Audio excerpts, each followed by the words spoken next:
Awa tozali na ville ya Kindu na province ya Maniema. Boni melanga kekepi ya quel boule magazine kitaki awa pona koluka komona ba jeune na ndenge nini basalaka cop na bango. Ndimelanga ke vie surtout ya ba jeune ezali passe niveau ko sakana te, il faut ka ba konzi ba sala effort balukela ba jeune misala ya malonga po boye moyeba boko lata mabota malamu ezali te. Pembeni ya place bandeko bazali babenga ngo libongo ya alongoli. Boni melanga ke awa esalaka nde suka na casse-tête. Ba velo bezomona bwe ya le roi ba pousse ezala na zandu na ba quartier 3 na masina na ba yolo na ba mapela par-ci par-là.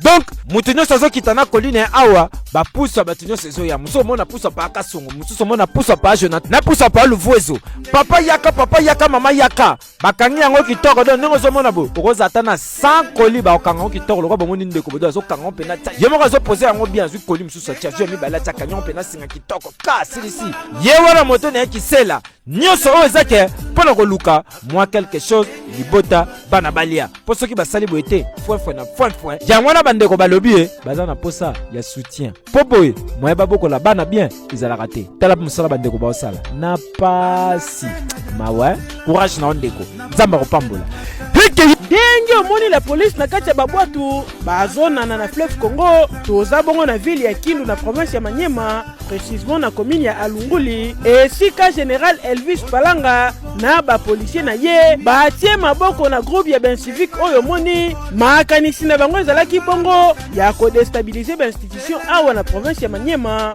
babandaki nanu na kotumba basusiete nyonso oyo ezalaka awa basali sabotage na bandako ya batu nzoka moto aza nsima ya ba-civique oyo eza bongo ancien ministre provincial ya plan kasi kokamwa na groupe oyo to retrouver pe maman bomoni ndenge atelemi boye ye nde abandaki koravitaye bango na mabanga. La police aussitôt informé nde batie bango maboko batangani moko na moko ti bisika babatamaki nde bomoni baye na bango awa na commissariat provincial ya Maniema basambisi bango en plein air s'il vous plaît pe bakondane bango misusu bamonaki yango neti maseki tala ndenge bakomi kolela bazongi jiga bafami na bango pe elandaki lokola bayoki ke bakangi bana na bango tala bango nyonso kolela po ndenge bandeko baza boye inde ti prison centrale ya Maniema. Audience publique baorganizaki mpo na bango esilaka te esili babandi kotia bango na mutuka kaka ndenge bozali komona direction awa na prison centrale ya Maniema tango bakomi nde babandi koidentifie bango babandi nanu na ancien ministre ya plan oyo intoxikaki bandeko oyo po basala badésordre ye wana azali kokota bamemi eti na cellule na ye ba oyo mpe batikalaki bazolanda moko ndenge moko pe awa na mopanzi tomoni mama oyo azalaki na bango ye pe bamemi na cellule ya basi kuna nde esika bakopurge pene na bango. Biso tozwaka nde mitindo ya mokonzi na biso General Elvis tokendeki na ye lobby ntango tokaki probleme eza na Alunguli nde tokende tokatisi mai na mokonzi moko nde tokangaki bato oyo omoni ministre ex-ministre ya plan azali deja inde azalaki na groupe ya base oyo ezalaki kosala mabe na Alunguli.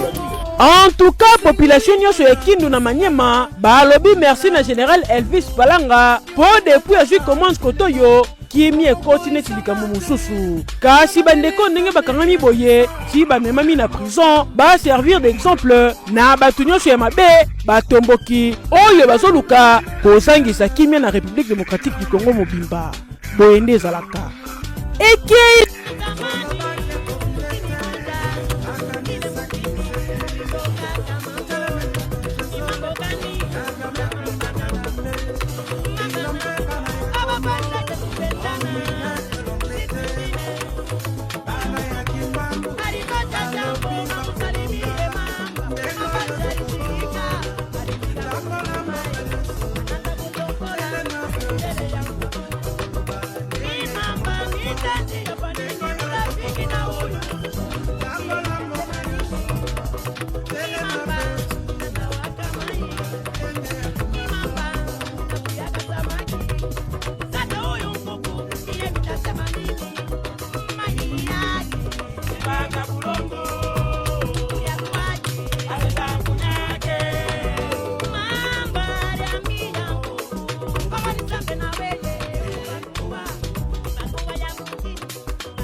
En ce jour, pour vous annoncer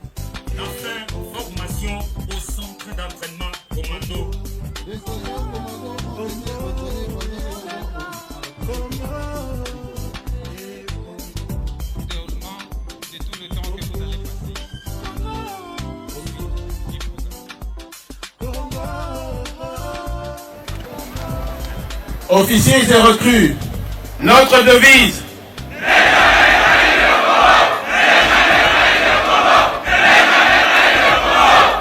Merci. Je vais parler d'abord pour remercier le commandant suprême, Son Excellence Monsieur Félix Antoine Tshisekedi Tshilombo, pour m'avoir désigné afin de le représenter à cette cérémonie de clôture de la formation commando de la 31e brigade. Je voudrais également remercier tous les instructeurs belges, congolais, qui n'ont cessé de fournir des efforts louables pour permettre aujourd'hui, dans notre brigade, d'être formés et de pouvoir être déployés. Soyez au nom du président de la République remerciés et félicités, ainsi que le Royaume de Belgique qui participe. Il participe dans ce programme de coopération au niveau militaire. Sigoyo, officier, recrue. Monsala Oyo, Boyekoli Awa. Ils allaient pour la défense et l'école Nabiso. Ils allaient pour la défense et l'intégrité territoriale et Mboka Nabiso. Il y a solo Boyebi.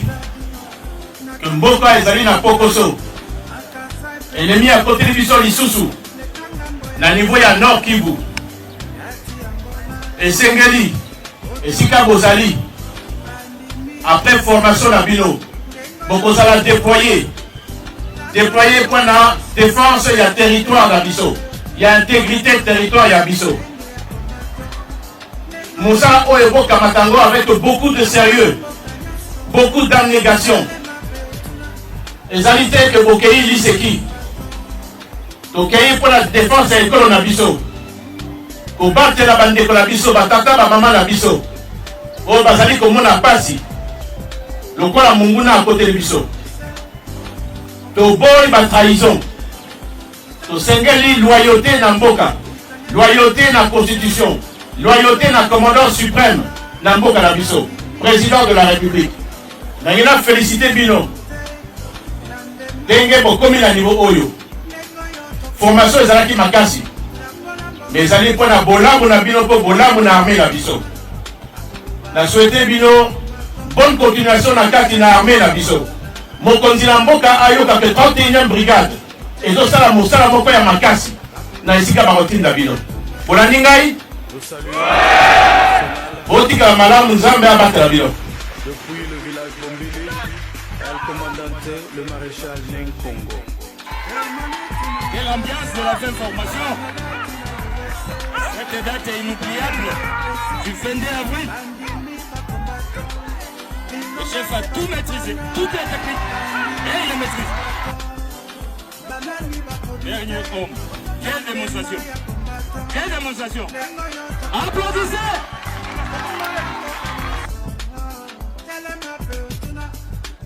Voilà, ils avancent. On va neutraliser. La sentinelle est neutralisée. On va maintenant rentrer.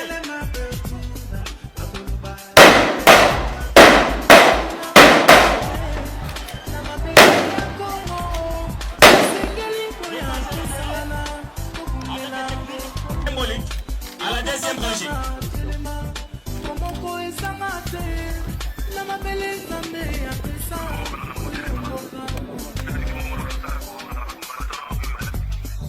Et au défilé, nous espérons que tout le monde...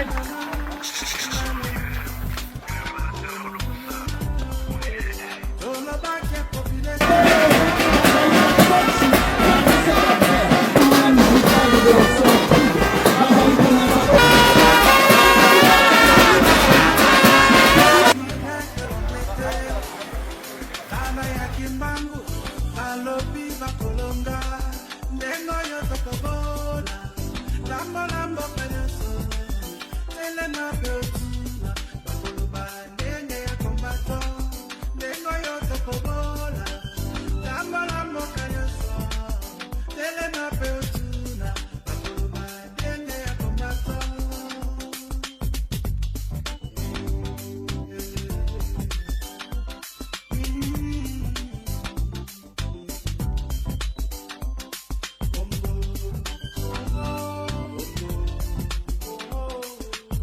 4e législature de la 3e République, caucus des députés nationaux du Maniema. Déclaration politique des députés nationaux élus de la province du Maniema en rapport avec la publication du gouvernement de la République en date du 29 mai 2024. Le caucus des députés nationaux de la province du Maniema a suivi tard la nuit du 28 au 29 mai 2024 la publication par ordonnance présidentielle du gouvernement de la République attendue par tous les Congolais, dirigé par Madame Judith Soumina Tuluka, première femme nommée à ce poste dans l'histoire de notre pays. À cette occasion, nous tenons à présenter nos très sincères félicitations à tous les heureux nominés et leur souhaitons effectuer mandat. Notre pays est confronté à plusieurs défis à relever où tous les secteurs de la vie sont devenus prioritaires, d'où la nécessité de la conjugaison des efforts de toutes les provinces pour réussir la cohésion nationale.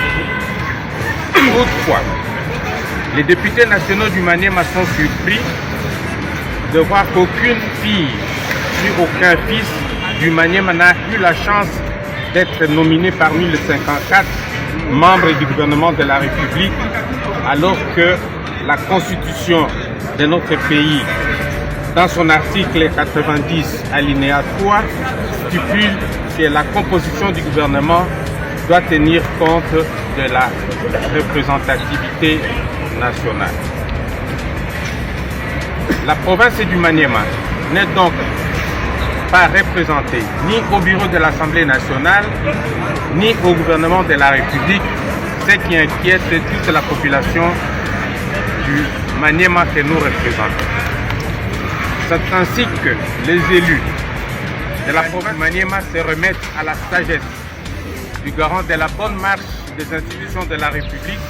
Nous avons cité son Excellence Félix Antoine Tshisekedi Tshilombo, président de la République, chef de l'État pour réparation. Fait à Kinshasa le 29 mai 2024. Les signataires: Honorable Tunda Kasongo Lukali Prosper, président du caucus. Honorable Moussongela Yvonne Orini, vice-présidente. Amissi Lupia Patrick, membre, honorable rapporteur. Honorable Amissi Kalonda Jean, membre. Honorable Miss Moussa Kawakubi Moïse, membre. Honorable Okundu Mukuli Georges, membre. Honorable Soudi Alamine Zimamoto, membre. Honorable Tumba Manara Marie, membre. Honorable Kalumba Yuma Jean-Marie, membre. Honorable Matata Pogno Augustin, membre. Et honorable Kalumba Mwanangongo Justin, membre.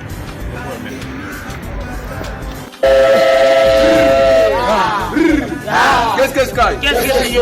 Agnon, Yomalay, Anel, Lelabay, Ambay, Maïfoun, Apoun, Fournisseur, Assef, Ekouten, Ateng, Tengmazim, Amazim, Mazibalang, Angang, Gangabash, Amad, Achoulam, Adouan, Amakaches, Akaches, Kachetengoy, Angoy, Golemouis, Amouis, Moussikiban, Ekiban, Kiban Ojom, Ajom, Jomoken, Aken, Kenindon, Andon, Donnego.